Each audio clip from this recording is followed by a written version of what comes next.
ఈ దేశంలోనే కాంగ్రెస్ పార్టీ కష్టాలలో ఉన్నప్పుడు ఇందిరాగాంధీ గారికి 1980లో మీరు అండగా నిలబడి ఈ మెదక్ గడ్డ మీద మూడు రంగుల జెండాను ఎగిరేసి ఇందిరమ్మను గెలిపిస్తే ఈ దేశానికి ఇందిరమ్మ ప్రధానమంత్రి అయి ఈ మెదక్ ప్రాంతానికి బిహెచ్ఎల్ తీసుకొచ్చింది, బీడీఎల్ తీసుకొచ్చింది, ఐడిపిఎల్ తీసుకొచ్చింది, ఇక్రిసాట్ లాంటి పరిశ్రమలు తీసుకొచ్చింది.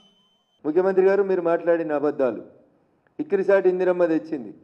ఇక్రిసాట్ 1972లో వచ్చింది రేవంత్ రెడ్డి గారు. ఇందిరమ్మ మెదక్కి గెలిచింది 1980లో.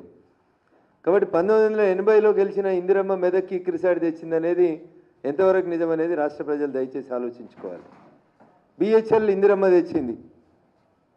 BHEL was established in the year 1964 by the then prime minister Lal Bahadur Sastry.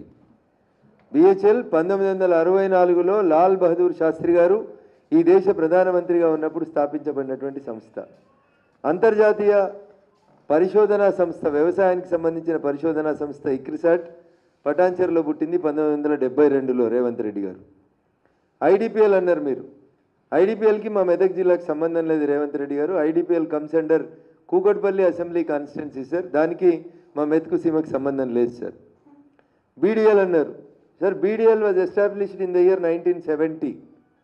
BDL పుట్టింది 1970లో, ఇక్రిసాట్ పుట్టింది 1972లో, బిహెచ్ఎల్ పుట్టింది 1964లో. వేటికి కూడా ఇందిరమ్మ మెదక్ పార్లమెంటుకు పోటీ చేయడానికి సంబంధం లేదు.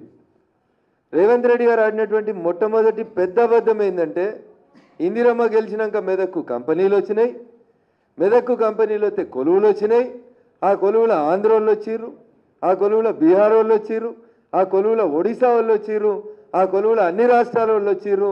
అందరికీ అన్నం పెట్టింది మెతుకు సీమ అన్నారు. అందరికీ అన్నం పెట్టింది కాబట్టి అది మెదకు కాదు, మెతుకు సీమ అని ప్రసిద్ధిగాంచింది.